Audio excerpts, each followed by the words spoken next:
Application of logic circuit. Logic circuit की application देखते हैं। क्वेश्चन है design a logic circuit that can be turn on और of. एक लॉजिक सर्किट डिज़ाइन करना जो ऑन भी कर सकते हैं, जिसको हम ऑफ भी कर सकते हैं। From either of two switches, दो स्विचेस हैं, किसी एक से भी ऑन ऑफ हो सकता है। That is if the inputs are P and Q, अगर इनपुट्स को हम P और Q कहें, the output can be changed from 1 to 0।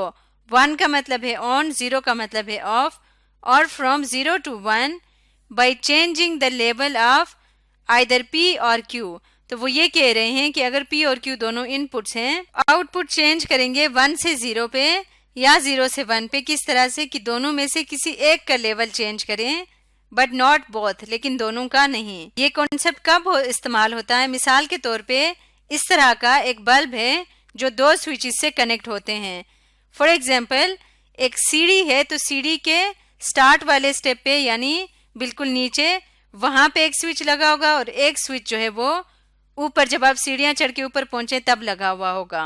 तो जैसे कि इसमें आप देख सकते हैं कि इनमें से एक स्विच ऑन और दूसरी ऑफ हो, सिर्फ उस केस में जो बल्ब है वो ऑन हो जाएगा। अगर दोनों ऑफ हो या दोनों ऑन हो तब बल्ब ऑन नहीं होगा। इसका फायदा ये होता है कि समटाइम्स नीचे से अगर बंदा भूल जाए स्विच ऑन करना या ऑफ करना और ऊपर चला जाए, तो बजाय इसके कि वापस नीचे आ जाए, यहाँ से भी ऑन ऑफ हो सकता है। तो इसके लिए हम ट्रुथ टेबल लेके आते हैं। P और Q इनपुट्स हैं और जैसे कि हमें आउटपुट पहले से मालूम है, किस तरह से वो कह रहे हैं कि आपने दोनों में से एक का लेवल चेंज करना है, यानी कि दोनों को अल्टरनेट रखना है। तो अगर दोनों 1 1 होंगे तब भी आपका बल्ब ऑन नहीं होगा, यानी रिजल्टेंट 0 आएगा। और अगर दोनों 0 0 है या दोनों ऑफ पे है तब भी बल्ब ऑन नहीं होगा, 0 आएगा। ऑन कब होगा? जब एक ऑन हो, दूसरा स्विच ऑफ हो, यानी कि एक 0 पे हो और दूसरा 1 पे हो। तो इसके लिए अब हमने अपना स्टेटमेंट फाइंड करना है। क्या होगा? तो हम क्या करेंगे, अगेन जहाँ जहाँ हमारी वैल्यू 1 आ रही है उनको कंसिडर करेंगे। तो इस पे यहाँ पे लॉजिक क्या लिखी जाएगी? P not Q, P not Q, और इस केस में आ जाएगा नॉट P Q। इन दोनों को कंबाइन करते हैं, P नॉट Q, और यहाँ पे बीच में कंबाइन होगा और से नॉट P Q। तो इसको सॉल्व करेंगे प्रॉपर्टीज की मदद से। सबसे पहले डिस्ट्रीब्यूटिव प्रॉपर्टी लगाते हैं जो कि है P और Q R। इस तरह से अगर हो तो इसको हम लिख सकते हैं P R Q, और यहाँ पे एंड बीच में आएगा और ये आ जाएगा P और R। तो इस प्रॉपर्टी को यहाँ पे अप्लाई करेंगे। हम इसको सपोज करते हैं पूरा का पूरा, इस सब को हम P सपोज करते हैं और ये Q और ये R फॉर एग्जाम्पल। अगर ऐसे कंफ्यूजन होती तो इसको हम A कह देते हैं, इसको B, और इसको नॉट P और Q ही रहने देते हैं। तो इसको जब हम डिस्ट्रीब्यूटिव प्रॉपर्टी अप्लाई करेंगे, ये क्या बन जाएगा? A और नॉट P, इसके बाद ये आ जाएगा ब्रैकेट बंद और फिर आ जाएगा A और Q। अब यहाँ पे A की जगह इनकी वैल्यूज रिप्लेस कर देते हैं, P नॉट Q और नॉट P। इनको हमने कंबाइन किया है। इसी तरह नेक्स्ट यहाँ पे भी आ जाएगा P नॉट Q और Q। इसको आगे मजीद सिंप्लीफाई करेंगे। यहाँ पे अगेन हम डिस्ट्रीब्यूटिव प्रॉपर्टी लगाएंगे। कौन सी प्रॉपर्टी इस दफ़ा? P Q और R अगर हो तो ये किसके इक्वल होता है? P और R इंटू Q और R। तो इन दोनों पे अलग अलग ये प्रॉपर्टी अप्लाई होगी, तो ये बन जाएगा P और नॉट P। इसी तरह से यहाँ पे आ जाएगा नॉट Q और नॉट P। नेक्स्ट आएगा, इस पे भी अप्लाई करते हैं, तो ये बन जाएगा P और Q, और यहाँ आ जाएगा नॉट Q और Q। अब इसमें से जो सिंप्लीफाई हो रहे हैं उनको सिंप्लीफाई कर लेते हैं। जैसे कि P और नॉट P 1 के इक्वल होता है, 1 इंटू नॉट Q और not P।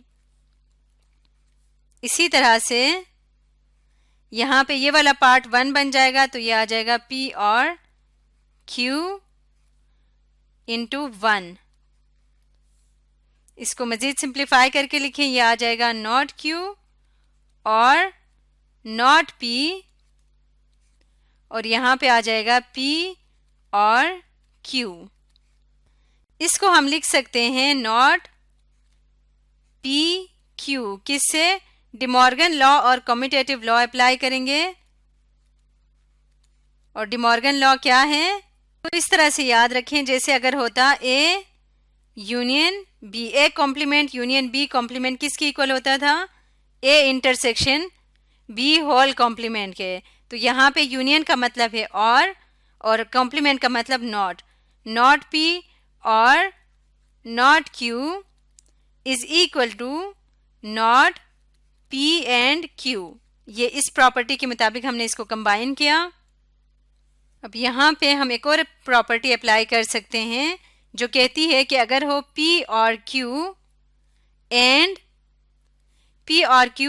Not P and Q, तो ये किसके इक्वल होगा? जॉर के इक्वल होगा। P और Q को हम क्या लिखते हैं? P और Q। एंड के लिए हम कोई सिंबल नहीं लिखते, डायरेक्ट मल्टीप्लिकेशन वाला सिंबल लिखते हैं, नॉट P एंड Q। अगर इस तरह से हो तो ये किसके इक्वल होगा? P जॉर Q, जो कि है P जॉर Q। तो ये प्रॉपर्टी यहाँ पे अप्लाई होता है। यहाँ पे भी है नॉट P एंड Q और P और Q दोनों के दरमियान एंड है, तो ये किसके इक्वल होगा? P जॉर Q के इक्वल होगा। तो जॉर लॉजिक गेट का भी यही मतलब होता है कि जब दोनों वैल्यूज सेम हो तब आपके पास 0 आएगा। यानी अगर आपके पास P is equal to 0, Q is equal to 0 हो, तो जो आउटपुट है P जॉर Q वो हमेशा किसकी इक्वल होगा? 0 के इक्वल होगा। इसी तरह से अगर हो P इज इक्वल टू 1 और Q इज इक्वल टू 1, तब भी आउटपुट जो है वो 0 के इक्वल होगा। यानी कि दोनों की वैल्यू जब जब सेम होगी आउटपुट 0 होगा। तो इस ट्रुथ टेबल में भी हमने देखा था कि दोनों की वैल्यू जब सेम हो तो आउटपुट 0 है। इसका मतलब इसके लिए आउटपुट या फिर लॉजिक गेट क्या बनेगा? P और Q। इसको अगर हम यहाँ पे ड्रॉ करें तो ये है P और इसी तरह से ये Q, दो इनपुट्स हैं। तो इसको किससे कंबाइन किया हुआ है? जॉर गेट से। जॉर गेट का ये वाला सिंबल होता है, तो ये आउटपुट होगा और इसको हम लिखेंगे P XOR Q। Next question देखते हैं। Using an OR gate, AND gate and an inverter, inverter कहते हैं नॉट को, design a circuit that will work as an XOR gate. Hint दिया हुआ है, आपसे पूछा गया है कि एंड और नॉट की कौन सी कॉम्बिनेशन यूज करें कि उसका ट्रुथ टेबल की वैल्यू सेम आए जॉर गेट के। तो ये अभी हमने ऊपर जो प्रॉब्लम सॉल्व किया था वो सेम यही है। हमारे पास क्या कॉम्बिनेशन थी? एंड और नॉट की ये वाली कॉम्बिनेशन हो, तो उस केस में ट्रुथ टेबल जॉर टेबल के बिल्कुल सेम आता है। तो इसका मतलब हम यहाँ पे लिख सकते हैं not P Q into P और Q। ये क्वेश्चन आए तब भी आप सेम प्रोसेस से जो ऊपर वाले क्वेश्चन के लिए किया हम सॉल्व कर सकते हैं। तो यहाँ तक आंसर आ जाएगा। फिर इसको सिंप्लीफाई करने के बजाय हम यहीं पे छोड़ देंगे और यहाँ से हम वेरीफाई कर सकते हैं कि इसकी ट्रुथ वैल्यू सेम है जॉर गेट की वैल्यू के। इस तरह से हम लॉजिक सर्किट से रिलेटेड डिफरेंट प्रॉब्लम्स को सॉल्व कर सकते हैं। आज की वीडियो में हमने देखा एप्लीकेशन ऑफ लॉजिक सर्किट।